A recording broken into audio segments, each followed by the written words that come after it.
లాభం పోతే 500 రూపాయలు తీసుకుని 500 రూపాయలు తీసి ఇచ్చేగా ఎందుకు? అదే రామ్మోహన్ రెడ్డి గారు నితిన్ రెడ్డి గారు. ఎందుకంటే మన 10 యూనిట్లు వస్తే కూడా వాళ్ళ 500 రూపాయలు కక్కుర్తి పడి 500 రూపాయలు తీసుకుంటే ఏమైనా బతికేందుకమ్మా అనేమో వీళ్ళు అనుకుంటారు, ఈ కుటుంబం అనుకుంటారు. అపోలో గ్రూప్ అంత పెద్ద గ్రూప్. ఎవరైనా పోయి ఒక బెడ్ అడిగితే బెడ్ లేదంటారు. ఎవరైనా పోయి ఒక బెడ్ లేదా డిస్కౌంట్ అడిగితే నీకు ఏ పార్టీ అని అడుగుతాడు.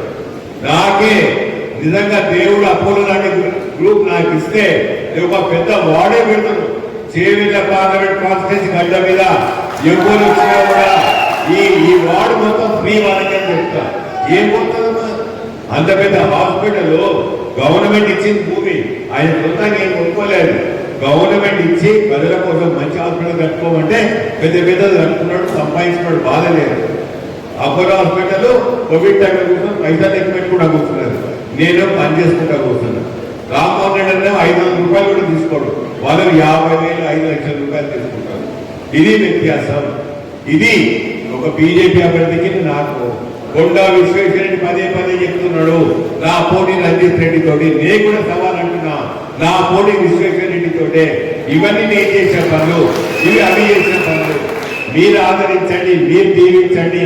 రాబోయే 25 మంది గెలిపించడానికి కంకణ బద్దులై మనమంతా ఈరోజు ఇక్కడ సమావేశం కావడం జరిగింది. ఈ కార్యక్రమంలో మన ఎంపీ రాజ్యాంగాన్ని మార్చేస్తాం జాగ్రత్త అని ఎక్కడికి వెళ్ళినా సరే జనమంటే అత్యధిక ఓట్లతో 25,000 ఓట్లతో మీ అందరి సహకారంతో నన్ను చట్టసభకు పంపించినందుకు మీకు అందరూ కూడా పేరు పేరుగా నమస్కారం తెలియజేస్తున్నాను. ఎందుకంటే నా గౌరవాన్ని పెంచినటువంటి వ్యక్తులు మీరే. ఈ రోజు వేదిక మీద ఉన్న వాళ్ళు, ఇక్కడ కూర్చున్న వాళ్ళు మీరు. నేను ఎక్కడికి వెళ్ళినా సరే ఆ గౌరవం మీ ముందే నాకు దొరుకుతున్న విషయాన్ని ఎల్లప్పుడూ గుర్తుపెట్టుకుంటాను విషయాన్ని కూడా మీకు అందరూ కూడా తెలియజేస్తూ, అదేవిధంగా నేను కోరుకునేది ఏంటంటే వచ్చే నెల 13వ తారీఖు రోజు జరిగే పార్లమెంట్ ఎన్నికల్లో కూడా 10 నియోజకవర్గ మెజార్టీతోనే రేవంత్ రెడ్డి గారు, రంజిత్ రెడ్డి గారు అత్యధిక మెజార్టీతో గెలవాలన్నదే నా యొక్క ఆలోచన.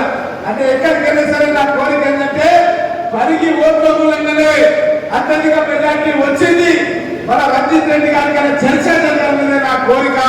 అదేవిధంగా మీరందరూ కూడా కష్టపడి ఎక్కడైతే శాసనసభ ఎన్నికల్లో పనిచేసిందో 13వ తారీఖు జరిగే పార్లమెంట్ ఎన్నికల్లో కూడా అంతకంటే ఎక్కువ కష్టపడి పనిచేయాల్సిన అవసరం ఉందన్న విషయాన్ని మీకు అందరూ కూడా చెప్తున్నా. ఎందుకంటే ఆ రోజు మనకు అధికారం లేదు. ఆ రోజు అధికారులు మనవాళ్ళు కాదు, పోలీసులు మనవాళ్ళు కాదు. ఆ రోజు ఉన్న ప్రభుత్వం మన పైన ఎన్నో కేసులు, ఎన్నో అక్రమ కేసులు పెట్టి ఎన్నో ఇబ్బందులు చేస్తున్నటువంటి పరిస్థితి ఆ రోజు ఉండే. ఈ రోజు